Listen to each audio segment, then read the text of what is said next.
You know what I think? I think you were probably programmed through your childhood to reject some portion of yourself. And I think that portion of yourself that's been rejected is also the part that's controlling a lot of what you do now. Trying to be seen, trying to be heard, trying to have its will understood. And I think that part of you is manifesting itself in some uncomfortable situations internally. It's resulting in some negative emotion, perhaps a little bit of fear, anxiety, maybe a little bit of shame or self-loathing. And I think that part of you is trying everything it can to get your attention. Now you, being a adult human being, are likely looking at the manifestations of this rejected piece of yourself and wondering why in the world you have to feel these negative emotions. And so instead of recognizing that this is a small piece of your entire being screaming out, trying to get you to honor and respect it, you think that it's your job to avoid, push away, or otherwise reject these emotions. And when we reject these negative emotions, when we reject a calling from inside, we're rejecting a piece of ourselves. We're not listening to and honoring something that needs to be heard internally. And so what that causes is a buildup. It causes a buildup of tension, right? It causes a buildup of pressure inside because this thing, this piece, has to continue to get louder and try harder to be heard and seen, and eventually, with the ultimate aim of being resolved, wants to be heard.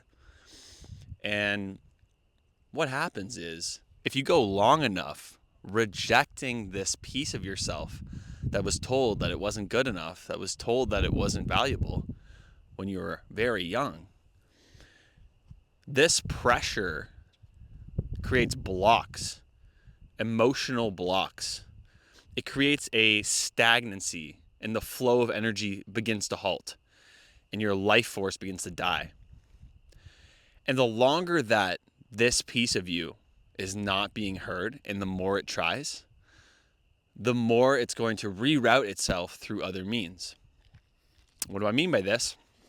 I mean that if you don't allow yourself to integrate the parts of yourself that have been rejected from the past by holding them in a safe emotional place, allowing the anger, allowing the fear, allowing the judgment to bubble up, and whispering that it's okay, you're welcome, you're allowed here, what will happen is these emotions will reroute into physical ailments.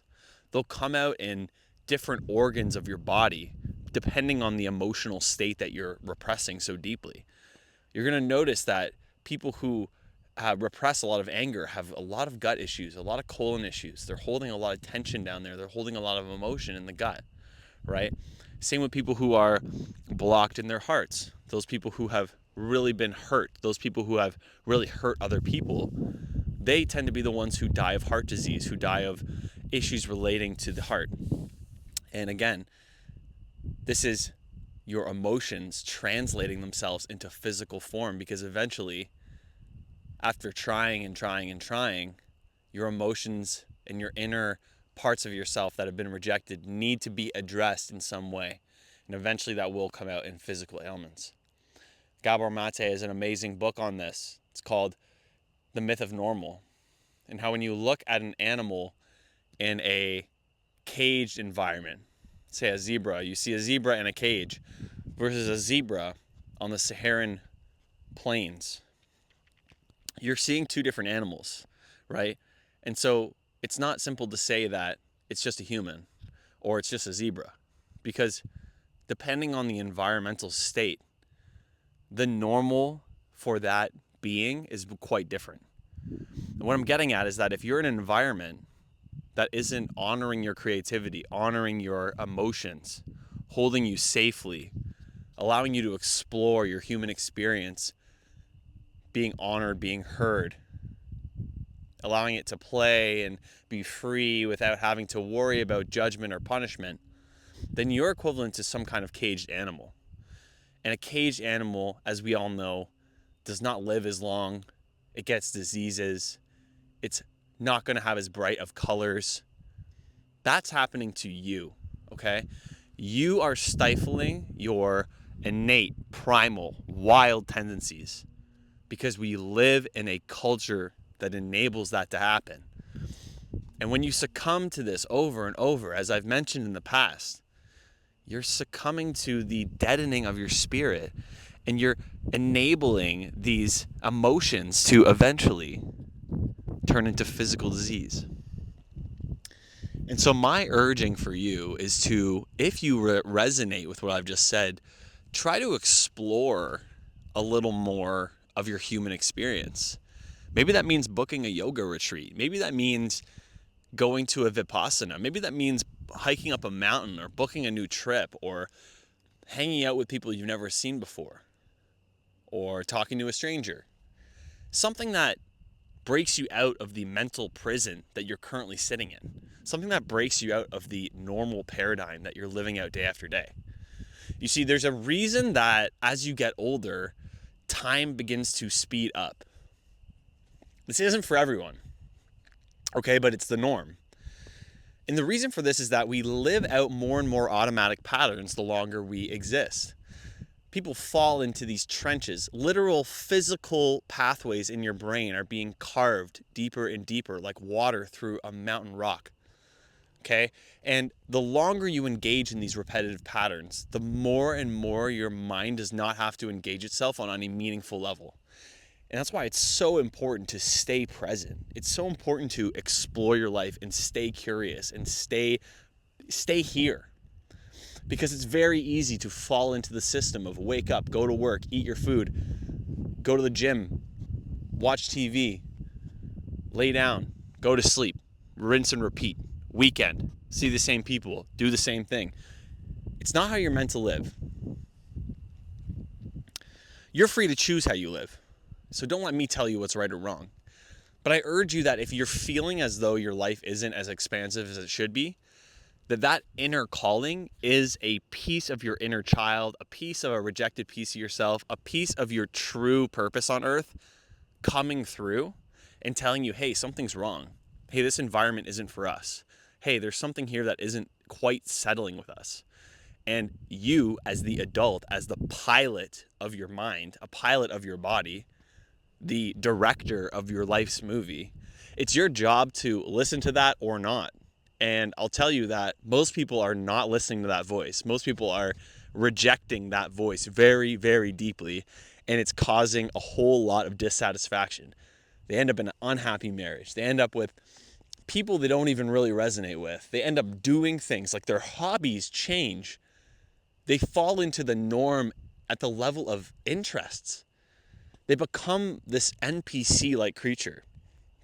NPC, for those who don't play video games, is non-player character. It's essentially a player controlled by the computer. It's programmed. It's not even autonomous anymore. And that is what happens. That is the default right now.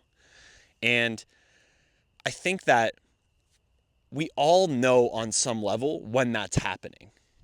And the problem is that most of us have become accustomed to repressing feelings, to not listening to ourselves, to not listening to like, hey, maybe the logical brain isn't the only thing that matters. Maybe the most optimal pathway is not as clear as you think, because maybe optimizing is not the goal of the human experience.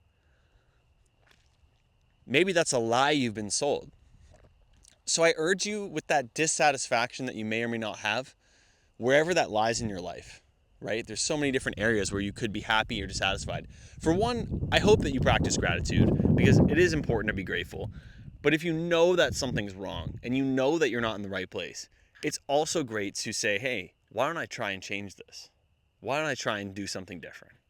Okay, and what it's going to do is not going to just change your mental state. It's not just going to engage new creative pathways, which it will.